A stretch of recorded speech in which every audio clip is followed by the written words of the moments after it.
Sally? Po. Ang mabait talaga ng mga taga rito. Nagpera na sila sa atin ng damit. Nag-abo pala sila para sa gamot ko. Halika, linisin natin yung sugat mo. Ano ho? Sige ho, pero... Halika.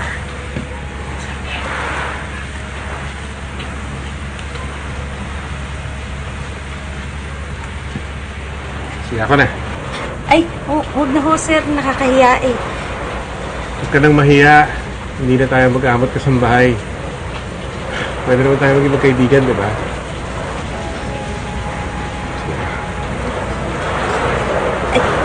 Sir, sige ho, pero kaya ko naman kung gamitin yung sarili ko eh. Kahapon ko'y kay sigla dahil nandyan ka. Akala ko tayo'y panghabang buhay na. Ako, sorry ho. Okay lang. Hayaan mo na ako maglinis ng sugat mo. Malinis ang kamay ko. Sige na, baka ma-infect ko pa yan eh.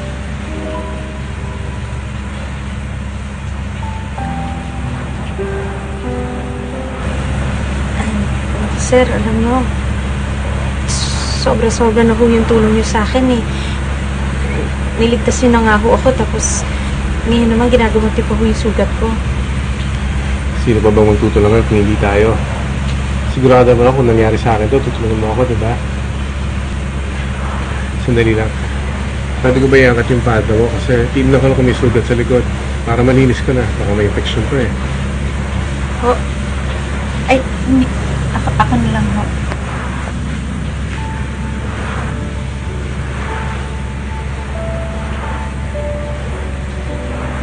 Tao po! Tao po! Ako. Ay, pasok ho, pasok. Pasok. Magandang gabi ho. May konting padala si nanay. Baka hindi pa ho kayo kumakain. Nako. Maraming salamat. Ang mabait niya talaga. May konting inuman dyan mamaya sa labas. Baka gusto mo sumali sa amin. Masarap ang nabanog namin. Tikman mo. Sige, kakain muna kami. Wala pa naman yung mga tiyan namin eh. Pero susunod kami. Sige, mauna na ako sa inyo.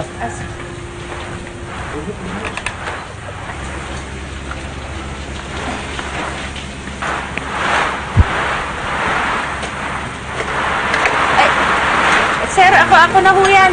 Sige na, maupo ka lang. Maupo ka dyan. Maupo ka dyan. Ako bahala sa'yo. Maupo ka!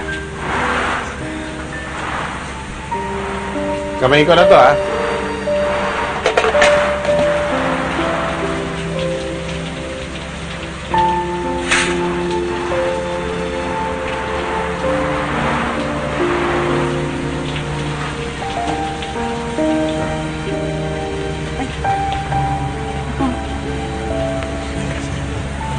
Salamat ho, sir. Gusto mo ng tubig? Hindi ho, pero kung gusto niyo ho, Sige, magbugas. Hindi, okay lang. Isa lang ang baso. Okay na, sir? Okay lang ho.